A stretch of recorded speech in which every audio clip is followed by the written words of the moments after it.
And you are looking there at the debate stage at Drake University in Des Moines, Iowa. Tonight's CNN Republican debate, the last one before Monday's Iowa caucuses, just now wrapping up. I'm joining me here in just a moment, one of tonight's two contenders, Florida Governor Ron DeSantis. Yeah, Anderson, he and Nikki Haley, the former United Nations ambassador and South Carolina governor, were one-on-one for the first time on the debate stage, with far more focus on each other on that stage than their competitor who was not there, Donald Trump, the former president, who is holding a rival town hall just a few miles away. That's right, Kayla. Neither she nor Governor DeSantis focused anywhere near the same fire on him as they did on each other as their respective records in state office. The two also pulling no punches right from the very beginning of the debate when it came to questioning the other's sincerity and honesty. Nikki Haley is running. We don't need another mealy-mouthed politician who just tells you what she thinks you want to hear just to try to get your vote, then to get in office and to do her donors' bidding. She was in another state, and she said the people of Iowa's votes need to be corrected. This is somebody that wrote in her book that Hillary Clinton inspired her to first run for office. I remember Hillary denigrating people on the Republican side as deplorables. We don't need a candidate who's going to look down on middle America. We've had enough of that. We're going to find out tonight that there's going to be a lot of Ron's lies that have happened. There are at least a couple of dozen so far that he's done. So what we're going to do is, rather than have him go and tell you all these lies, you can go to DeSantisLies.com and look at all of those. There's at least 24 lies that he's told about me, and you can see where fact checkers say exactly what's going to happen and exactly why it's wrong. So it will cover the fact that he's only mad about the donors because the donors used to be with him, but they're no longer with him now. And that's because he's upset about the fact that his campaign is exploding. You're going to see the fact that he has switched his policies multiple times, and we'll call that out tonight. But every time he lies, Drake University, don't turn this into a drinking game because you will be overserved by the end of the night. Nikki Haley has this tactic. If you hold her accountable to her record, first she'll say, I never said that. Well, one good rule of thumb, if she says she's never said something, that definitely means she said it. And then she'll say, you're lying, you're lying. That means not only did she say it, but she's on videotape saying it.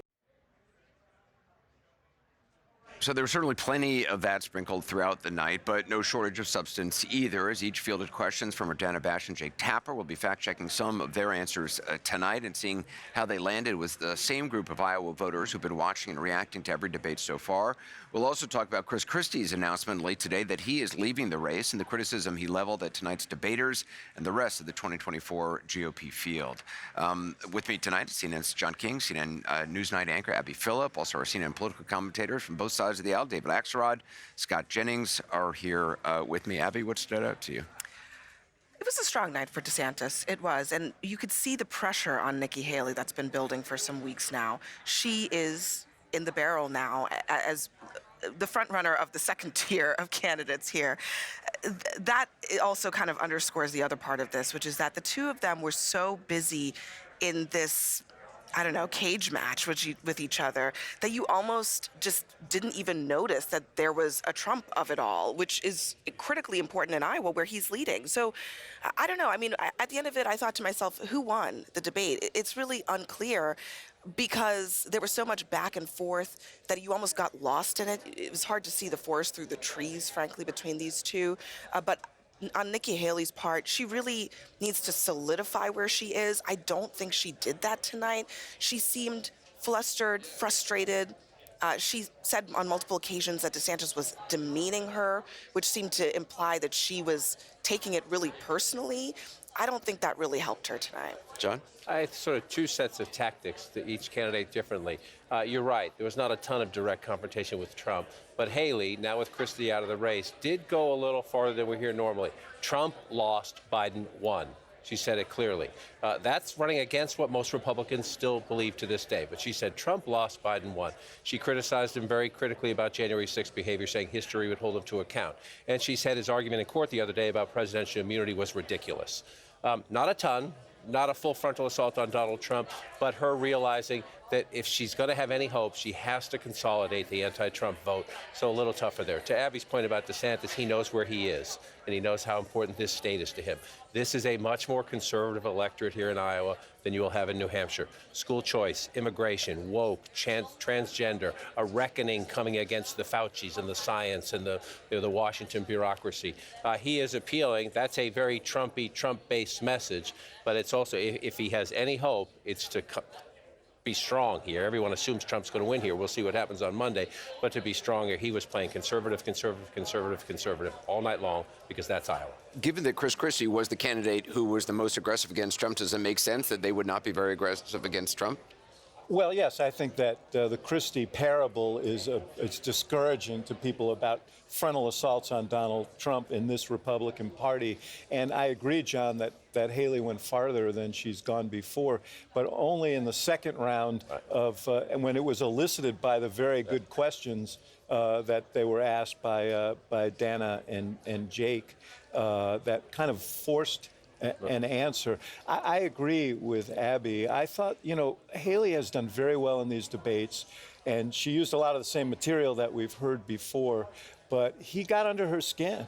And I think more importantly, where she and DeSantis finish on Monday is less important than what it means for the race in New Hampshire. And I think she's already been attacked there on the air by Trump on immigration. I think you're going to hear a lot more of that. And I think you're going to hear more on the entitlement attack, which is very, very potent.